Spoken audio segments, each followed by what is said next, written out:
Ading Upik kah siapa? Ading Eko kah? Ya kah? Upik terhubung dengan istri Anda itu karena Anda ketemu, ruh Anda bertemu dengan dia, lalu namanya jodoh, ya kak? Nah jodoh itu karena hubungan ruh. Jodoh itu karena hubungan ruh. Tergantung ruh Anda proses dalam hidup. Tadi ruh ini asalnya suci, bersih. Yang mengotori ini apa? Hidup keduniaan. Misal Anda setelah hidup, Anda banyak melihat artis, sering melihat TV, artis cantik-cantik, Anda menurut mata Anda sering Facebook, melihat wanita cantik-cantik meskipun palsu.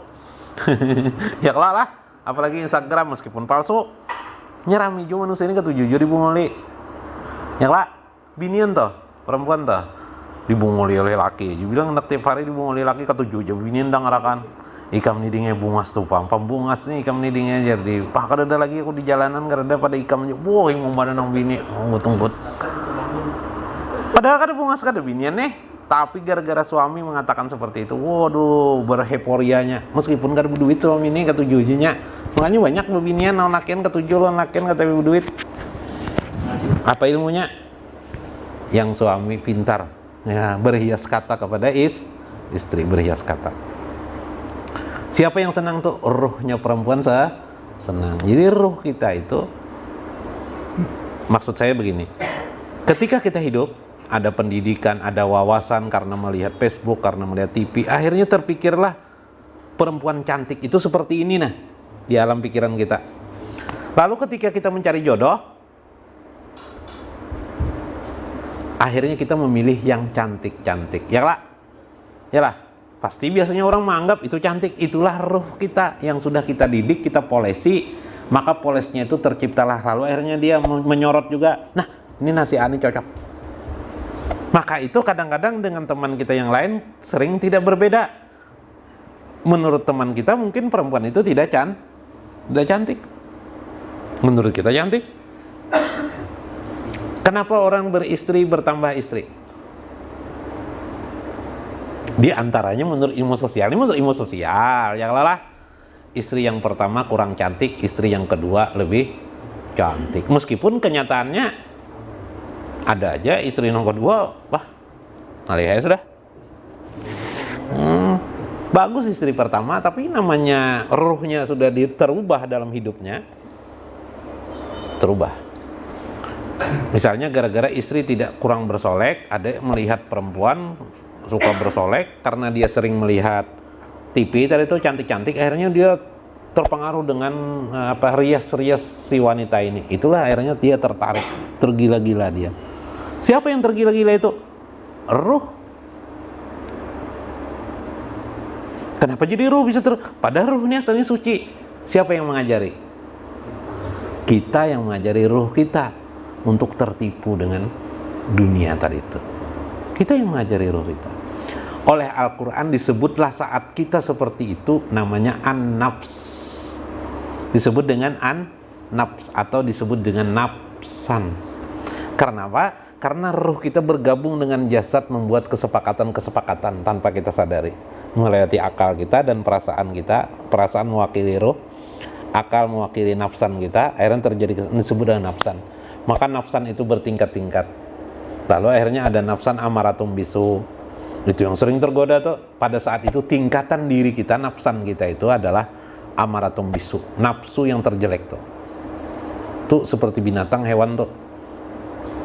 Allah menciptakan hewan ala. Hewan itu adalah menggambarkan tentang amaratum bisu. Hewan tuh apa kerjaannya? Hewan tuh makan, minum, duduk. Kalau kawin 2-3 kali kada tahu kuitan di leti ayam tuh. Nah, coba lihat. Maka hewan itu tidak ada yang sempurna seperti manusia.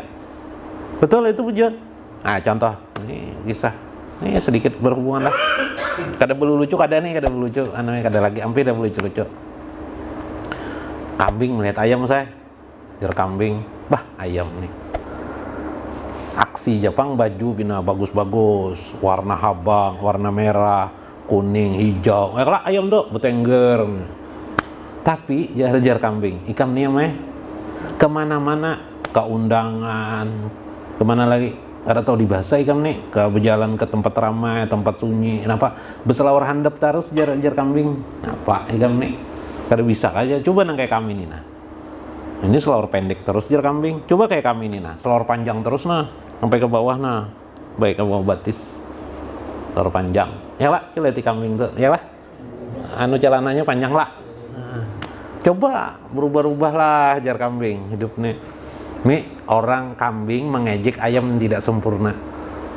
Rupanya ayam ini memperhatikan jolon kambing. Jar kambing bujur aja. Ikam anu nih apa celana sampai ke bawah apa. Tapi jar burung puyuh ikam tuh nantoy-antoy jar. Tahu lah burung puyuh? Hah? Apa tuh? Hah? Peler antoy-antoy. Ya lah. Ya lah. Apa lihat? Itu mengisahkan kepada kita apa? Kisah itu ketidaksempurnaan mereka. Coba kalau manusia sempurna luar biasa, kita diciptakan Allah. Nah, ruh binatang hewan diadakan Allah. Mereka tahunya makan minum, bahkan dengan dirinya sendiri mereka tidak tahu. Yalah, tidak bisa dia. Ayam tuh mana ada berhias, ya lah. Nah, ayam mana ada berhias? Ada tahu tempat minum, di kucaunya, di bawahnya mandi, tempat ayam, tempat minum, di mandinya juga. Coba manusia adalah melakukan itu, ya lah. Coba lihat ya, apalagi di hutan tuh, ada kubangan, kudanil masuk, karena nginum di situ juanya aja, diminumnya juga banyu itu tuh air itu, subhanallah. Maka manusia yang tidak tahu diri itu adalah seperti binatang, amaratum bisu, yang disebut di dalam Al-Quran, ila asfalin, sampai jatuh kepada tempat yang terendah. Bal adol, bahkan lebih sesat daripada bahimah, binatang, hewan ternak. Manusia tuh ya membunuh orang. Kalau hewan membunuh orang karena nalurinya makan atau karena dia terdesak. Kalau manusia ada yang bersengaja, nah ambil pisau, nah hendak membunuh orang. Yalah, tadi tukang beca tadi, yalah dendam, gara-gara dendam ngon warung pas buat di beca ada berem-rem lagi nya. Yalah, itu manusia. Kalau hewan udah bisanya dendam. Nggak maunya dendam. Ya, karena apa? Ya, tidak ada pelajaran dendam. Kecuali barang-barang salah. Ya namanya barang-barang saya. Barang-barang aja ajarannya barang-barang tuh. Nah, itu amaratum bisu. Naik lagi ruhnya ke tingkat nafsan yang kedua, namanya apa? Namanya adalah lawamah. Punya keinginan Anda untuk sholat, untuk sembahyang, untuk ibadah, untuk berbaik, tapi tidak pernah bisa mengerjakan. Ada sudahlah melihat-lihat kebaikan, lawamah. Naik lagi nafsan dari malhamah atau marhamah. Sudah nanti bisa sembahyang 5 waktu, nanti tidak bisa lagi. Pas bulan puasa, kayak ular di rumah ibadah aja. Ya ular kan, soal bulanan, habis bulan puasa, ada tahu lagi lon manusia halal haram di anu terus. Nah, berarti dia masih pada tingkat malhamah. Tingkat yang keempat mutmainah. Inilah harapannya nanti oleh Syekh Abdul Qadir Jailani, manusia orang mukmin muslim itu diharapkan berada di tingkat mutmainah. Firman Tuhan, ya Tuhan nafsul mutmainah, irji ila rabbik. Di tingkat itulah kita akan mendapatkan kontak. Ruh kita sudah suci kepada alam ruwani namanya. Ruh kita suci sudah, tidak terkotori oleh beberapa tingkatan nafsan tadi. Amaratum bisu, apalagi lawamah, kemudian malhamah. Nah, 3 tingkatan tadi sudah kada dikerjakan lagi, sudah di mutmainah. Maka saat itu ruh kita kembali kepada fitrah sucinya. Maka saat itu hubungan kita dengan Allah tersambung. Ini alam ruh. Bila tersambung dengan Allah, dengan ruh-ruh lain di alam semesta ini kita juga tersambung, termasuk kepada junjungan kita Nabi besar Muhammad SAW. Jadi yang mengharap bermimpi dengan Nabi, perbaguslah ruh. Cara memperbagus ruh itu perbanyak bacaan dan zikrullah. Jadi perbanyak aja. Jadi biar di manakah kita duduk, di manakah ingat akan ya Allah, ya Allah, ya Allah. Allah, apa yang kita mudah sebutkan? Suka la ilaha illallah silahkan, suka Allah silahkan, Allah Allah Allah.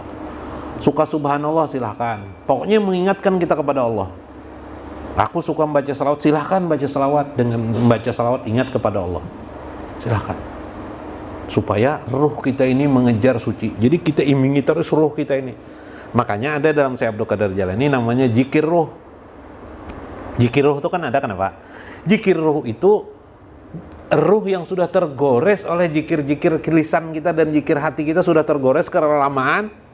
Akhirnya ruh kita ini seperti kita menghidupi apa? Menghidupi kendaraan, sekali kita buka, plok, hidup langsung lah kendaraannya lah. Pakai kunci, hidup, terus kita starter, hidup kendaraan jalan. Lagi kita kelak, tinggal kita aja menggas. Sama ruh kita itu. Bila kita sudah sering, ruh kita ini berzikir sendiri dia. Itu namanya zikir roh.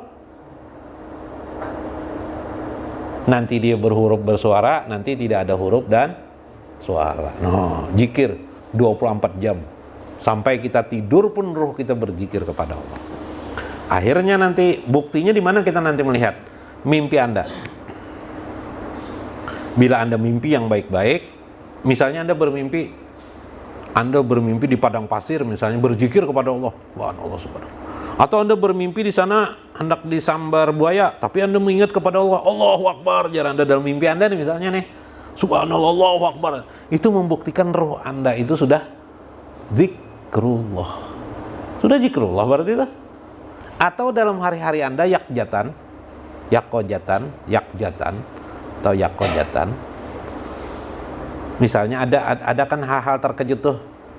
Jatuh kah? Tiba-tiba jatuh kah? Atau handphone kah jatuh? Jatuh. Allahu Akbar kata. Astagfirullahaladzim. Subhanallah kata. Astagfirullahaladzim. Ya kah? Ada pernah melihat itulah? Ada juga jatuh, burit abahnya gonol, ya ada juga. Apalagi bala jarlah, bala jarlah, apa bala?